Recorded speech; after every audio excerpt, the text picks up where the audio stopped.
On this Shabbat, we begin the book of Va'ikra, the book of Leviticus. Get your sunblock. We are now fully immersed in the desert and about to establish our society as a freed people in partnership with God. And the first word of this book sets the tone for not only the rest of Torah, but also shapes our identity until today.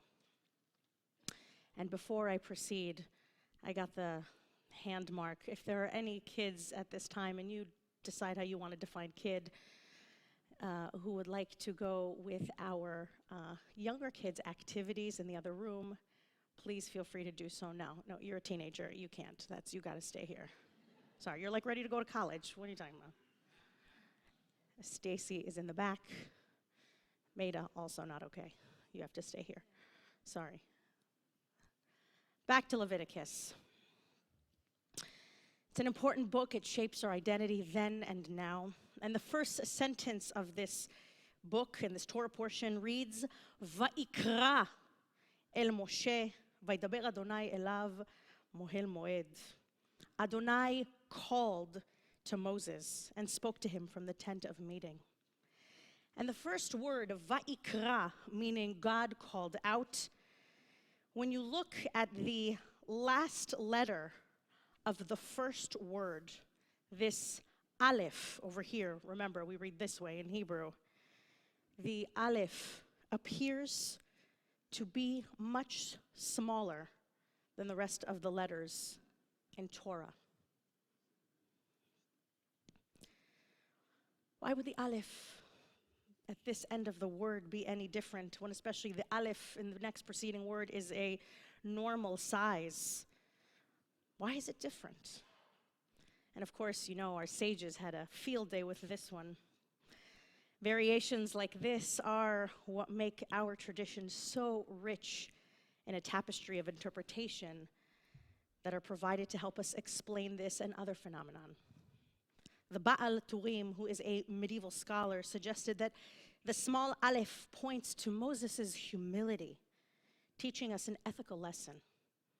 Moses preferred, actually, that the word would read va'ikar instead of va'ikra, because va'ikar, which is the same word, just without that small aleph, means by chance. And it suggests that Moses and God's interactions were by chance. They were infrequent. Va'ikra, as it is actually written, means God called out to Moses with that small aleph. So this implies a constant, close relationship, and Moses wanted to remain modest before God. He preferred to not have the aleph at the end to make the relationship appear less frequent, to present more modestly, hence the additional aleph. Another understanding of that small aleph from Rav Kook, the first Ashkenazic chief rabbi in Israel, argues that our souls are made up of different Hebrew letters. And when we perform a commandment, a mitzvah, our inner Hebrew letters shine brightly. And each religious observance that we perform must reflect an inner spiritual quest. And that quest is expressed through the illumination of our inner letters. And Aleph is the first letter of the alphabet, and it represents all the Hebrew letters. And if each letter represents a glowing of the soul, so too should our deeds. They should never be external, empty gestures. Rather, our deeds should be complemented by the inner decision to internalize the action. Thus, the small aleph represents the lights of our souls, drawing us nearer to God, nearer to our practice. A small aleph is a spiritual pause for kavanah, intentionality, into each one of our actions. Of the 5 books of the Torah, Leviticus is the one that does not read in story or narrative form.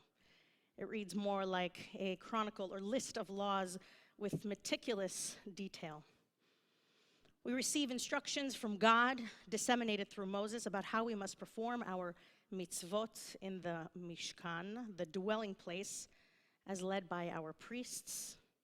Not totally different than what we do when we come to services, guided by your very trusted clergy. Less sacrificing. It's incredible to realize that the book of Leviticus is the foundation of democracies around the world.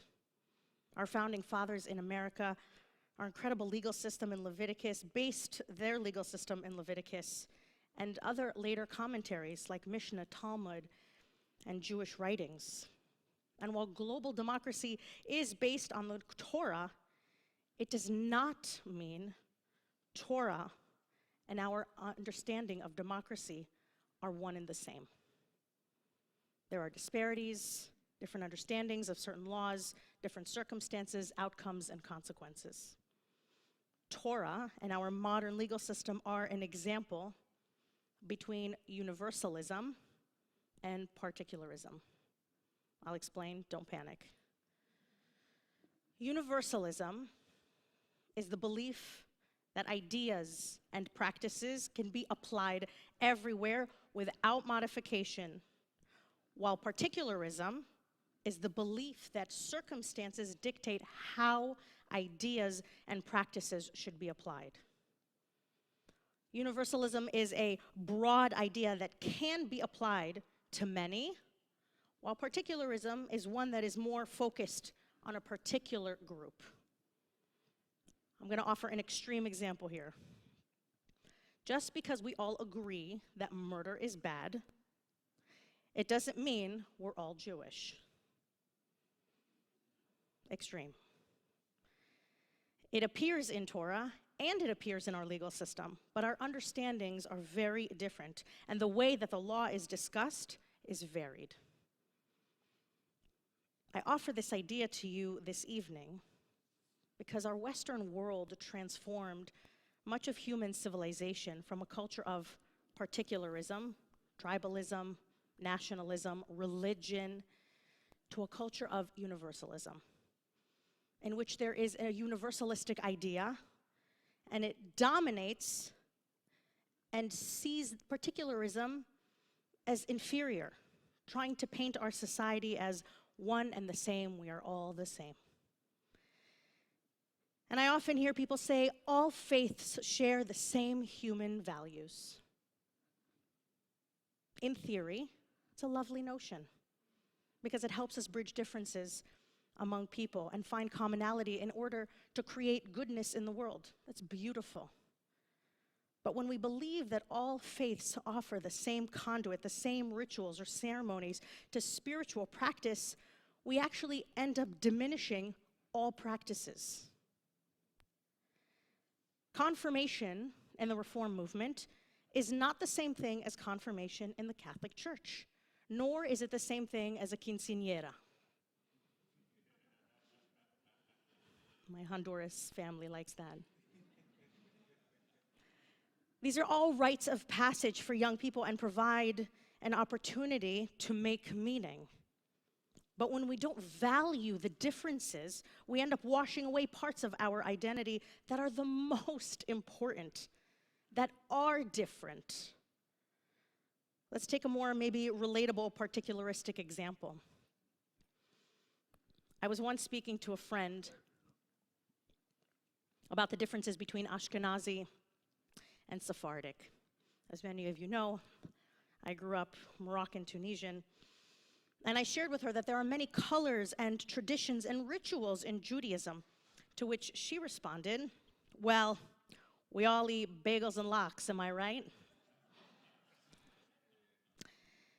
As American Jews, we are often associated with that delicious carby delight. However, we don't all eat bagels and lox. Actually, my breakfast consists of usually a cooked vegetable, lots of spices, spicy, a chickpea smear of some sort. I could go on. I'll teach a cooking class. It's different. Even within Judaism, there are particularistic practices that set us apart, and all the more so between Jews and other faiths. And while we have so many common ideas and values, which we should absolutely help to bring us together, we also have so many beautiful differences that are worth celebrating.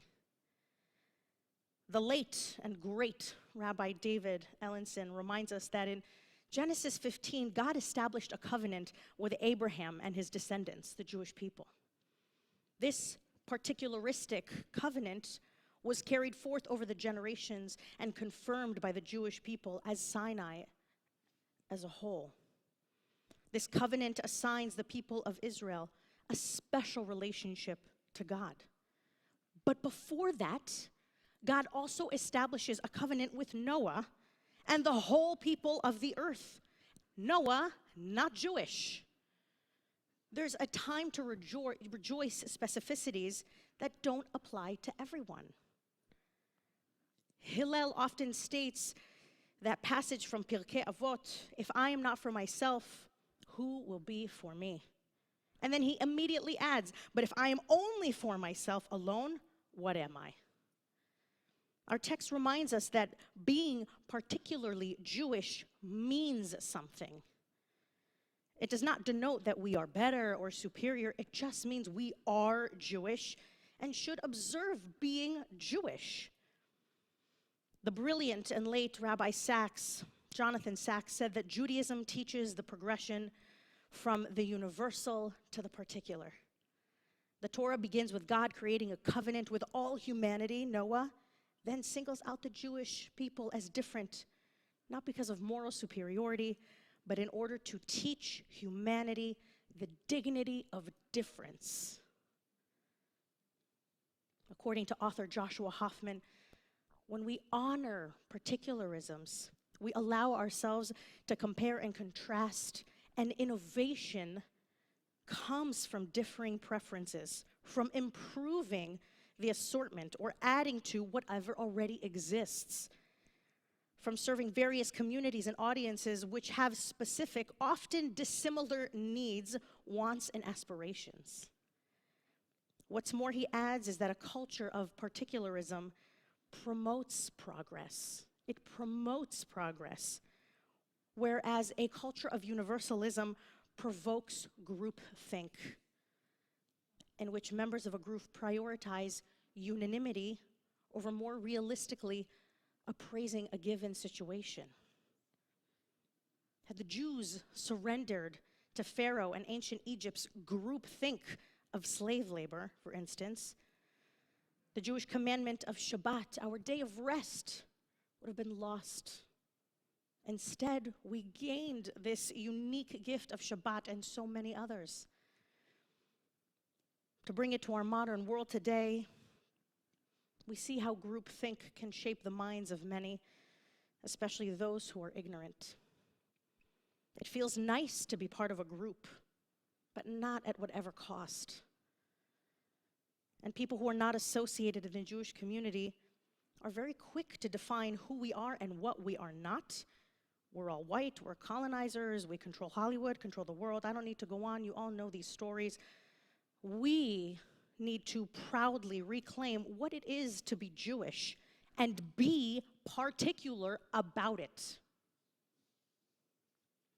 I know I have shared with you that it is a particular pet peeve of mine when people say, I'm Jewish, right? Would you want your surgeon to be a surgeon-ish? I wouldn't want to be under that knife. Canadian rapper and actor Drake had a similar transformation, saying, nobody understood what it was like being black and Jewish. Being different from everyone else just made me a lot stronger. This is the time we double down on our Judaism and not shy away from who we are. We cannot raise a generation that is afraid, or even worse, unequipped or apathetic to being Jewish. Jewish education starts in the home. It bridges into our temple and cascades into the valley of our life, nourishing our souls. Tomorrow evening, we begin the joyous holiday of Purim. Purim is the one story in our collective narrative that does not include any mention of God. God was in our hearts and served as inspiration to save our people. We had to proudly come together as one to defeat the hatred of Haman's wrath. With the loving support of her community, Esther stood before the king and risked her own life to tell him that she was Jewish and she saved her people. We must all continue to be Esthers. We cannot be laissez-faire about our Judaism. It will not magically disseminate to the next generation. We are all active educators and learners in this room. No one is exempt.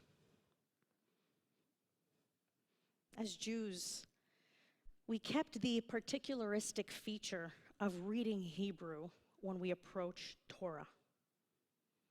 We don't just rely on the translations, which take something away from the essence of Torah.